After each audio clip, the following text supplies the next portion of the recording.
momento, continuando no momento do louvor, a nossa irmã Denilza estará louvando a Deus com uma canção, enquanto a igreja também adore a Deus com as suas ofertas. Amém? Cumprimento todos os irmãos e visitantes aqui presentes, com a gloriosa paz do nosso Senhor Jesus. Amém?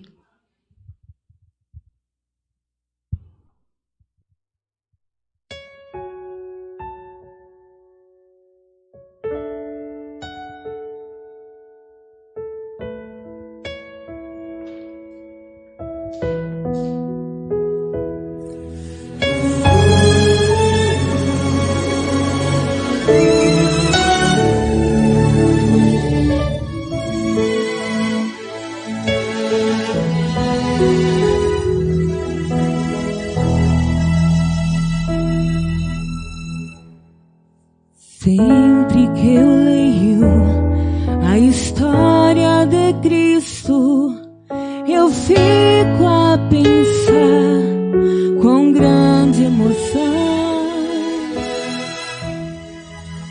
do privilégio que muitos tiveram de ver o seu rosto, sentir tua mão.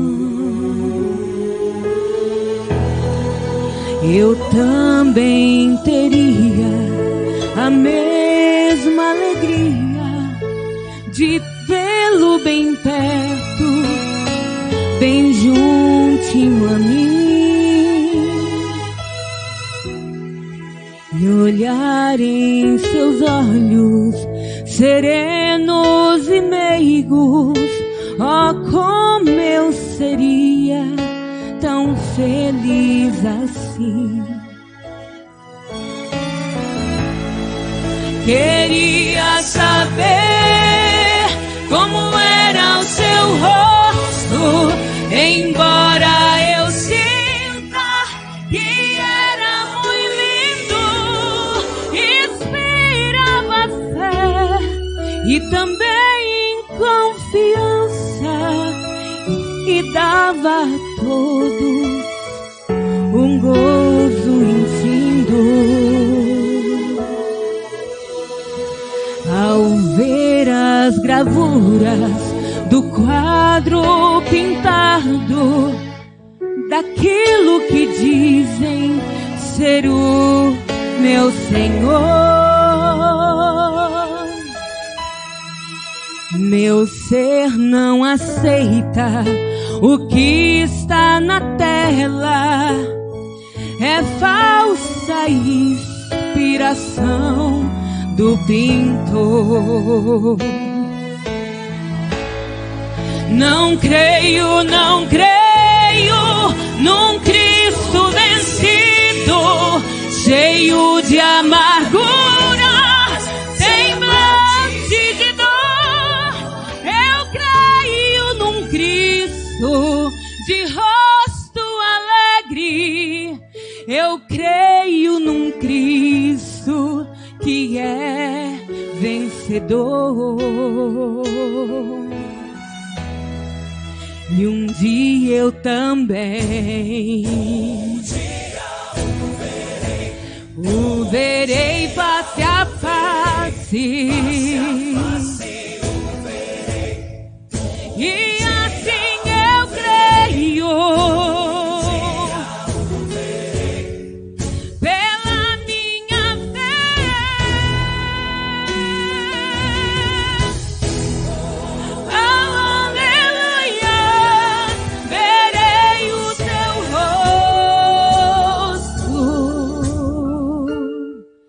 Verei a Jesus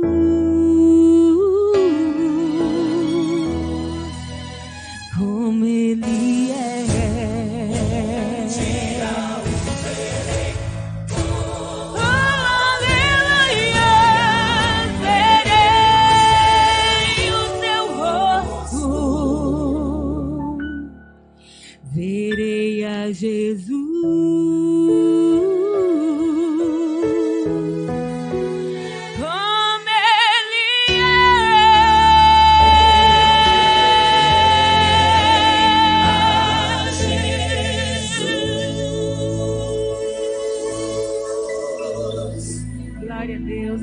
Aleluia, Jesus.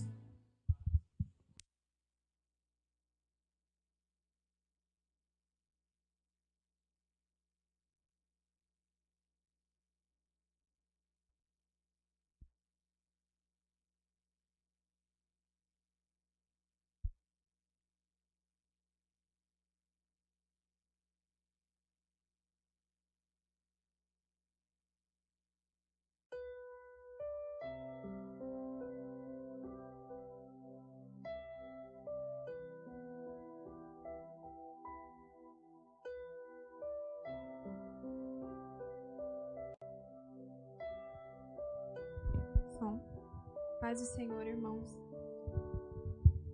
Cumprimento todos com a paz do Senhor. Peço que abram lá em 1 João, capítulo 2, versículo 24. Estaremos dando a palavra do Senhor e depois vamos interceder. Peço que os irmãos orem por mim, para que não seja eu, mas seja o Senhor Jesus Cristo falando conosco essa noite. Amém? A palavra do Senhor diz assim: permaneça em vós o que ouvirdes desde o princípio. Se em vós permanecer o que desde o princípio ouvistes, também permanecereis vós no Filho e no Pai. Amém. Deus Todo-Poderoso, Senhor Jesus Cristo, nós te louvamos e adoramos, meu Deus. Nós agora estamos aqui, Senhor amado, viemos te agradecer a oportunidade de estarmos aqui em tua casa, reunidos no nome santo de Jesus Cristo.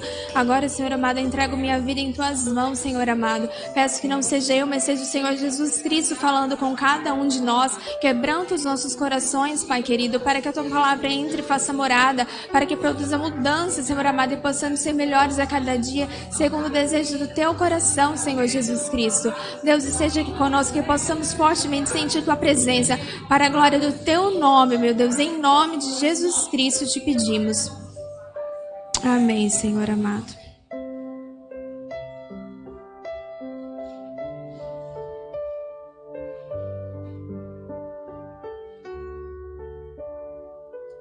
Bom, nós vamos falar hoje um pouquinho de Abacuque. Se os irmãos quiserem abrir lá em Abacuque para ir acompanhando a mensagem. Bom, Abacuque, ele era um profeta. E os profetas, eles são homens enviados por Deus, homens inspirados por Deus para que nos tragam uma mensagem, um aviso, um consolo, para que nos tragam a verdade. Esses homens, eles nos procuram onde nós estamos para nos falar essa verdade. E para nós, às vezes, não é muito confortável ouvir essa verdade, porque ela nos afronta, ela nos confronta. Mas é a verdade de Jesus Cristo. Então, essa verdade, ela nos liberta, porque é a palavra do Senhor. E Abacuque, ele era um profeta, mas ele era um pouco diferente de tudo isso que a gente falou aqui. Ele tinha algumas peculiaridades, ele tinha algumas características próprias. Conforme a gente vai lendo o livro de Abacuque, a gente vê que ele era um tanto questionador com Deus. Vamos ler lá em Abacuque, capítulo 1, do versículo 2 ao 4. Diz assim: Até quando, Senhor, clamarei eu e tu não me escutarás? Gritar-te-ei violência, e não me salvarás. Por que razão me mostras a iniquidade e me fazes ver a opressão? Porque a destruição e a violência estão diante de mim, havendo também quem suscite a contenda e o litígio. Por essa causa, a lei se afrouxa, e a justiça nunca se manifesta. Porque o ímpio cerca o justo, e a justiça se manifesta distorcida. Aqui, conforme a gente lê esse trecho, a gente vê que Abacuque está um pouco preocupado, um tanto ansioso e com o coração aflito, porque ele está aqui expondo a realidade dura que ele está vivendo para Deus. Ele está aqui falando para Deus que o povo dele, o povo de Israel, está se perdendo em iniquidade, em maldade, em contenda, em litígio. E ele não está entendendo o porquê. Ele quer buscar uma resposta de Deus. O porquê que isso está acontecendo com o seu povo. Por que ele está sendo obrigado a ver tudo isso ao redor dele. E Deus responde a Abacuque. Deus fala para ele que vai mandar uma solução. Mas essa solução seria o Império Babilônico. E então aí que Abacuque vai ficar mais preocupado, mais desesperado e com o coração mais aflito ainda. Porque ele sabe quem é esse Império Babilônico, ele sabe que esse povo ele não vai vir trazer justiça. Ele vai vir, na verdade, substituir uma opressão por outra opressão. E para a gente ter uma noção de quem é esse Império Babilônico, lá do versículo 6 a 11 diz assim: pois eis que suscita os caldeus, nação amarga e impetuosa, que marcham pela largura da terra, para apoderar-se de moradas que não são suas. Eles são pavorosos e terríveis, criam eles mesmos o seu direito e a sua dignidade. Os seus cavalos são mais ligeiros do que os leopardos, mais ferozes do que os lobos ao anoitecer. São os seus cavaleiros que se espalham por toda parte. Sim, os seus cavaleiros chegam de longe, voam como águia que se precipita a devorar. Eles todos vêm para fazer violência. O seu rosto suspira por seguir avante. Eles reúnem os cativos como areia. Eles escarnecem dos reis. Os príncipes são objeto de seu riso. Riem-se de todas as fortalezas, porque amontoando terra, as tomam. Então passam como passa o vento e seguem. Fazem-se culpados estes, cujo poder é o seu Deus. Aqui a gente tem noção, a Bíblia descreve perfeitamente quem que é esse povo, quem é o Império Babilônico. E a gente vê que é um povo ímpio, um povo maldoso. Então, Abacuque, ele começa a questionar a Deus. Ele expressa toda a sua decepção. Aqui, Abacuque está decepcionado com Deus, porque é como se ele estivesse falando assim, que Deus não está agindo de forma certa com seu povo. Que Deus não ama mais seu povo como filhos queridos. Que Deus não, como que Deus vai corrigir o povo dele com um povo ímpio? Com um povo tão maldoso e perverso como é o Império Babilônico. Aqui ele realmente questiona Deus, ele coloca a soberanidade de Deus à prova. E nós, será que nós às vezes estamos agindo assim com Deus? Será que às vezes nós estamos cobrando Deus como se ele tivesse obrigação de nos dar algo? Será que a gente cobra Deus como se ele fosse obrigado a resolver os nossos problemas no tempo que a gente quer, da forma que a gente quer, como a gente imagina que é o melhor para nós, como a gente acha que deveria, o que a gente merece? Será que nós estamos obrigando Deus a nos curar de enfermidade, a nos livrar de problemas, derrubar barreiras por nós, como se fosse uma obrigação? Será que nós estamos agindo da mesma forma que Abacuque agiu com Deus? Às vezes nós escolhemos murmurar por tão pouco. Às vezes nós nos preocupamos por tão pouco. As preocupações, o inimigo ele está ao nosso redor, lançando muitas preocupações na nossa vida. E essas preocupações, o máximo que elas fazem é nos trazer mais tormenta, mais aflição. Elas não vão resolver. Se elas resolvessem alguma coisa, aí sim, a gente ia se preocupar mesmo, né? Se preocupar para valer. Mas elas não vão fazer isso, é o contrário, elas trazem mais tormenta. Parece que quanto mais a gente pensa naquele problema, mais esse problema cresce e o nosso Deus diminui. Parece que quanto mais atenção a gente dá para aquele problema, parece que o nosso Deus vai ficando tão pequeno, aquela causa vai ficando tão impossível. E é muito fácil a gente se identificar com Abacuque. Porque em alguns momentos que a gente acaba passando por isso, é o momento perfeito para que Deus venha e nos corrija, para que Deus venha e nos traga de volta a nossa realidade. Deus, ele quer nos podar sim, mas para que a gente possa dar frutos bons, frutos novos, melhores e não frutos maus. Deus, ele quer moldar o nosso caráter, mas infelizmente nós, como seres humanos, a gente não aprende nada sem passar pela dor e pelo sofrimento. Infelizmente é só por esse caminho que a gente consegue aprender. Se nós pegarmos o exemplo do azeite da oliva, o azeite é a parte mais nobre da oliva. Porém, há alguma possibilidade de a gente extrair isso dela, se a gente não massacrar essa oliva, se a gente não espremer ela? Não tem como, e a gente é da mesma forma. No capítulo 2, Abacuque ele continua buscando uma resposta do Senhor. Ele está inquieto, ele está angustiado e ele precisa ouvir a voz de Deus. Então, todas essas dúvidas acabam levando ele um pouco para mais perto de Deus, porque ele quer ouvir a voz do Mestre, ele quer uma resposta do Senhor. E o Senhor então responde a Abacuque. Lá no capítulo 2, versículo 4, ele fala assim, que o justo viverá pela fé. É como se fosse uma proposta para Abacuque. Abacuque, o justo viverá pela fé. E Abacuque, depois dessa resposta, ele começa a entender algumas coisas. Ele entende que Deus ele não está enviando justiça, ele não está enviando juízo para essa nação apenas para castigá-los.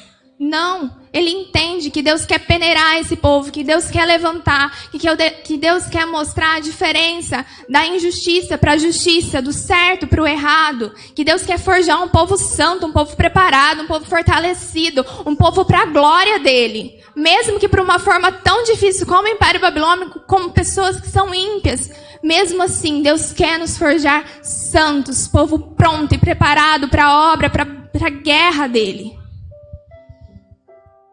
E às vezes Deus permite que nós passamos por algumas dificuldades na nossa vida para nos tornar pessoas melhores. E também não é apenas para a gente poder sofrer e melhorar, sofrer e melhorar. A intenção de Deus não é essa, mas que a glória dele seja manifesta na nossa vida. Para que as pessoas possam ver o quão grande é o Deus a quem servimos. É para quando acabar a nossa prova, a gente poder olhar para trás e ver o dedo de Deus em cada detalhe. Ver que Deus nos fechou aquela porta, mas foi para o nosso bem. Que Deus nos disse um não, mas foi para o nosso bem, foi para nos livrar do pior. E nós temos que escolher sermos fiéis a Deus. Nós temos que escolher viver pela fé. Abacuque, ele fez errado, ele questionou, ele brigou com Deus. Mas no final ele teve uma escolha sábia. Ele escolheu permanecer. Ele escolheu ouvir a voz do mestre. No dia mau, Abacuque permaneceu. Porque muitas vezes a gente age como Abacuque, se nisso não bastasse, a gente ainda vira as costas, a gente sai da igreja, abandona a fé, abandona o pastor, não quer mais saber de nada. Mas não, nós temos que permanecer no dia mau. A gente tem que lembrar que o único amigo nosso, o nosso único melhor amigo é o Senhor Jesus Cristo. E quando nós estivermos como Abacuque no fundo do poço, é Ele que vai nos fortalecer, é Ele que vai nos ajudar, nos encorajar. Se precisar, Ele vai nos carregar no colo. Se precisar, Ele vai estar do nosso lado, como sempre precisou e sempre precisará, porque nós somos nada sem Deus. Nós necessitamos, nós somos totalmente dependentes de Deus. E Deus, ele não tem intenção nenhuma de criar filhos mimados, filhos birrentos, que quando não tem o que querem do pai, vira as costas e vai embora. Deus não é assim e também não vai criar filhos dessa forma, ele não tem essa intenção. Abacuque, ele fica tão preocupado por que tudo aquilo está acontecendo na frente dele, ou por que ele tem que ver aquela opressão, aquela maldade, aquela iniquidade, o povo caindo em contenda. Mas às vezes Deus deixa nós vermos o mal à nossa frente, debaixo do nosso nariz, mas não é para nós ficarmos pensando, meu Deus, e agora? É para nós fazermos a diferença, é para a gente ir lá e ser luz em meio às trevas, é para a gente arrancar esse mal e semear o bem. É para nós sermos sal da terra. É para resplandecermos o caráter de Deus. Abacuque, ele rasgou o coração dele. E ele começou a entender. E começou a conseguir a ver com os olhos da fé. Ele conseguiu focar os olhos dele no que é eterno. No nosso foco, que tem que ser Jesus Cristo. Ele conseguiu ver que os problemas não são nada perante o Deus a quem ele serve. Perante a grandiosidade do nosso Deus. Ele conseguiu parar de ver com os olhos carnais e começar a olhar com os olhos da fé. Quando nós temos o nosso foco em Jesus Cristo, não é que as dificuldades vão desaparecer, nós não vamos ter mais problemas. Não, elas vão existir, talvez ainda mais. Porém, elas não vão ser tão pesadas, tão massacrantes, tão difíceis. Onde a gente olha e fala que é impossível, elas não vão ser assim, porque o nosso refrigério é Jesus Cristo, Ele que nos dá o descanso, o fardo dele é leve, Ele troca conosco. Se nós formos pensar que Deus está num trono de glória, sendo adorado, exaltado pelos querubins, e mesmo em tanta glória, em tanta majestade, Ele se dá o cuidado de olhar para nós, de ver o nosso sofrer, de ver as nossas necessidades. Ele cuida da gente mesmo em tanta glória. Olha que honra. E às vezes ainda assim a gente consegue murmurar. Abacuque, ele entende isso. E lá no capítulo 3, do versículo 17 ao 19, ele diz assim: Porque ainda que a figueira não floresça e nem haja fruto na vide, ainda que decepcione o produto da oliveira e os campos não produzam mantimento, ainda que as ovelhas da malhada sejam arrebatadas e nos currais não haja gado, todavia eu me alegrarei no Senhor, exultarei no Deus da minha salvação. O Deus da minha força fará os meus pés como os das servas e me fará andar sobre as minhas alturas. Abacuque entendeu. Ele entendeu que ele tinha que permanecer, que ele tinha que viver aquilo, porque era o que Deus tinha preparado lá na frente para melhor, para eles se tornarem pessoas melhores. E se também nós nos colocarmos nas mãos de Deus como um vaso e Ele como o nosso oleiro, se nós nos permitirmos sermos quebrados, Deus vai nos fazer de novo. Ele vai nos tornar novos. Ele vai fazer um vaso com as suas próprias mãos. E nesse vaso Ele vai deixar as digitais dele. Digitais que falam de amor, que falam de carinho, que falam de perseverança, de fé, de confiança. E só assim nós iremos conseguir resplandecer o caráter de Deus. Só assim nós vamos conseguir estar aos pés de Jesus Cristo, que é o nosso lugar, que é o nosso foco. Amém, meus irmãos?